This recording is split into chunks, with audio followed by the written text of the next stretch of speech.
Vous savez pourquoi le président français Emmanuel Macron est très frustré récemment? Ce n'est pas le fait qu'il a échoué à libérer Mohamed Bazoum au Niger. Ce n'est pas le fait qu'il a échoué à avoir son intervention militaire de la CEDEAO. Ce n'est pas le fait qu'il a échoué à garder Sylvain Ité au Niger ou à garder ses militaires au Niger, au Mali, au Burkina Faso, au Tchad, au Sénégal. C'est le fait que des Africains l'ont fait échouer. Pour lui, tout est une question de suprématie. Il pense sincèrement que nous sommes tous des idiots qui ne comprennent rien. Il se comporte comme le propriétaire du navire négrier. Il pense que Afrique est un département de France. Vous comprenez que ça lui appartient. Tout comme les ports d'esclaves appartenaient aux propriétaires des navires négriers.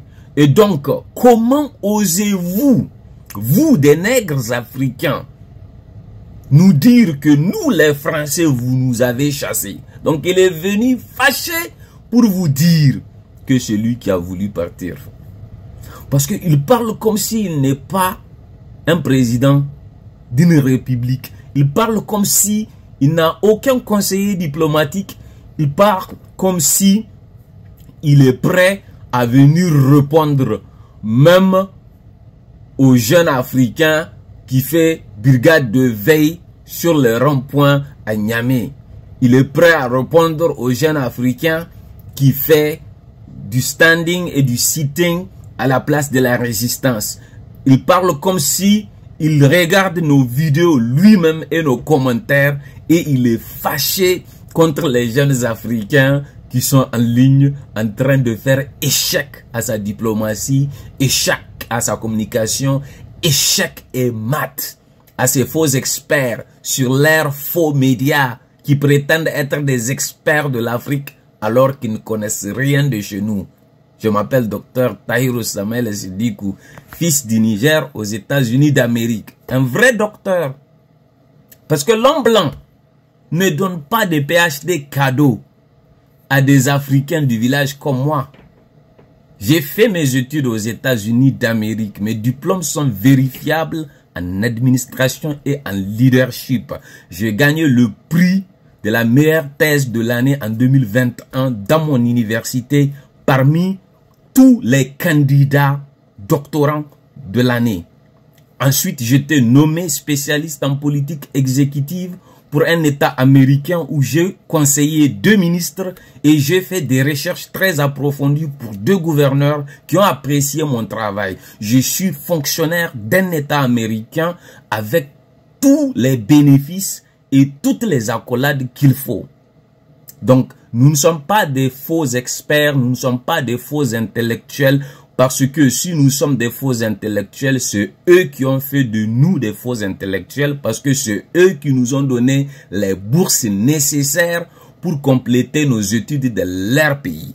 Dr Franklin Nyamsi est un professeur agrégé en France qui a enseigné des étudiants français. Donc s'il est faux, pourquoi vous l'avez engagé? Donc il nous décore. Ils nous donnent tous les prix nécessaires, les bourses nécessaires, les nominations nécessaires quand c'est pour travailler pour eux. C'est seulement quand nous défendons notre peuple et nous travaillons pour notre peuple qu'on nous dit que nous sommes des jeunes inconscients, radicaux, qui manipulent le désarroi d'une jeunesse en souffrance. Le seul faux intellectuel dans cette conversation, c'est le président français Emmanuel Macron qui a complété un diplôme en philo pour finir financier. Ça là, est-ce que c'est pas bralon? Sinon, comment tu vas faire philo et finir financier? Donc tu prends un philosophe, tu le mets à la banque. C'est ça Macron. Et il a utilisé toutes ces connexions népotistes, bourgeoises, oligarchiques pour se faufiler au sommeil. Et c'est lui qui va venir dire à un enfant qui a quitté son village avec sac au dos au Cameroun pour bosser toute sa vie et se retrouver en France avec un PhD que c'est un faux expert? Réfléchissez avec moi s'il vous plaît. Il nous manque du respect parce que nous sommes noirs. Et nous avions pu démentir tous ceux qu'ils ont essayé dans leur campagne simplistique. Leur campagne est très simple. Leur propagande est une propagande de base. Ça a 5 étapes. A, B, C, D et E. Comme dans l'alphabet français. A, c'est l'attaque et le dénigrement. Ça veut dire quoi? Ils attaquent la réputation des présidents africains. Les bons, on les attaque. Ça, c'est la première étape pour voir si le peuple va se révolter contre eux. Si l'attaque ne marche pas, parce que le peuple aime le général de brigade Abdourahmane Tiani, le peuple aime le capitaine Ibrahim Traoré, le peuple aime le colonel général de division Assimi Goïta, on passe au blanc par association, où on prend un président qui est aimé par son peuple comme le général de brigade Abdourahmane Tiani. On l'associe à un autre ancien président qu'on sait que les Nigériens critiquent beaucoup pour que les Nigériens commencent à dire qu'ils sont le même. C'est ça le blanc par association. La troisième étape, C, c'est les complicités internes et externes. C'est ça qu'ils utilisent pour avoir l'aide de nos concitoyens à faire la propagande pour eux à travers la désinformation, les intoxications et le reste. Et le but de l'étape C, c'est d'arriver à l'étape D, la démoralisation. Et cette démoralisation, c'est ce que vous êtes en train d'entendre aujourd'hui du président Tiani quand on publie des choses sur France 24 ou sur les réseaux sociaux qui montrent un village désolé, un Niger pauvre, un Niger en misère, malgré tous les efforts que nous avions consentis pour non seulement la souveraineté de notre État, mais aussi dans le domaine de la paix, dans le domaine économique. Et en dernière position, eux, c'est pour les élections.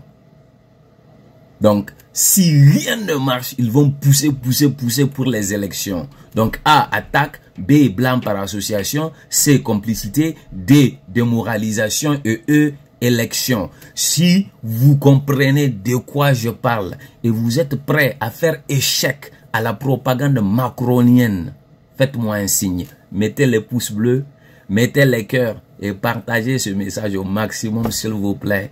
C'est lui qui nous a provoqués et nous allons répondre. Je vous remercie. Faites passer le message. Merci. À bientôt.